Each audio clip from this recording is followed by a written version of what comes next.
ASEAN কাপে একসঙ্গে মাঠ মাতাতে পারেন ৮ বাংলাদেশি বংশোদ্ভূত ফুটবলার।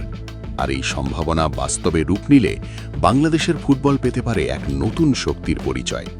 ভাবুন তো, লাল সবুজের জার্সিতে একই দলের হয়ে মাঠে নামছেন Hamza Chowdhury, Samit Som, Adam Abbas, Zidane Yusuf, Farhan Ali Wahid, Ronan Sullivan, Yusuf Ahmed এবং ট্রেভার ইসলাম। সঙ্গে থাকছেন দেশের নিয়মিত তারকা ফুটবলাররাও। সব মিলিয়ে বাংলাদেশের জাতীয় দল তখন হয়ে উঠতে পারে আগের যে কোনো সময়ের তুলনায় আরও শক্তিশালী ও প্রতিদ্বন্দ্বিতাপূর্ণ। মাঝমাঠে বাংলাদেশের বড় ভরসা হতে পারেন হামজা চৌধুরী। ডিফেন্সিভ মিডফিল্ডে তার শক্তি, বল রিকভার করার দক্ষতা এবং প্রতিপক্ষের আক্রমণ থামানোর ক্ষমতা বাংলাদেশের খেলায় এনে দিতে পারে নতুন মাত্রা। তার সঙ্গে সমিত সোমের মতো খেলোয়াড় থাকলে মাঝমাঠে বাড়তে পারে পাসিং, বল কন্ট্রোল এবং আক্রমণ তৈরির সক্ষমতা। রক্ষণভাগেও দেখা যেতে পারে বড় পরিবর্তন। সেন্টার ব্যাকে জিদান ইউসুফের মতো লম্বা ও শারীরিকভাবে শক্তিশালী ডিফেন্ডার থাকলে বাংলাদেশের ডিফেন্স আরও দৃঢ় হতে পারে।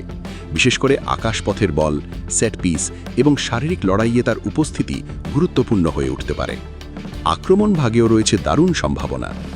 ডান প্রান্তে অ্যাডাম আব্বাসের গতি এবং আক্রমণাত্মক ফুটবল প্রতিপক্ষের রক্ষণে তৈরি করতে পারে বাড়তি চাপ।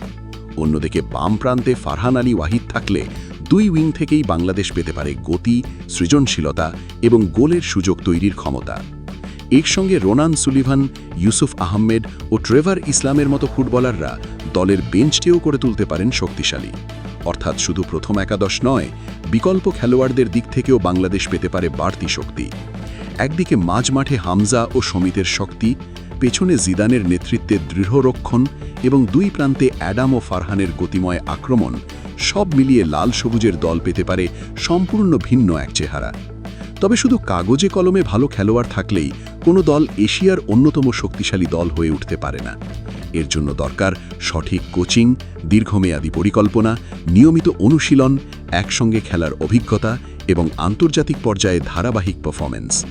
প্রবাসে বেড়ে ওঠা এই প্রতিভাবান ফুটবলাররা যদি বাংলাদেশের জাতীয় দলের সঙ্গে নিয়মিতভাবে যুক্ত হতে পারেন, তাহলে দেশের ফুটবলের চিত্র বদলে যাওয়ার সম্ভাবনা রয়েছে।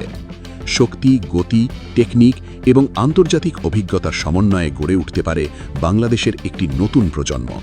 তখন হয়তো বাংলাদেশ শুধু দক্ষিণ এশিয়ার প্রতিদ্বন্দ্বী হয়ে থাকার স্বপ্ন দেখবে না, বরং এশিয়ার বড় দলগুলোর বিপক্ষেও চোখে চোখ রেখে লড়াই করার আত্মবিশ্বাস অর্জন করবে। আর আসিয়ান কাপ হতে পারে সেই নতুন যাত্রার অন্যতম বড় মঞ্চ। এই প্রজন্ম যদি নিজেদের সামর্থ্য অনুযায়ী পারফর্ম করতে পারে, তাহলে বাংলাদেশের ফুটবলের ভবিষ্যৎ হতে পারে আগের যে কোনো সময়ের চেয়ে উজ্জ্বল। তাই এবার হয়তো শুধু স্বপ্ন দেখার সময় নয়, বাংলাদেশ ফুটবলকে নিয়ে বড় স্বপ্ন পূরণের সময়।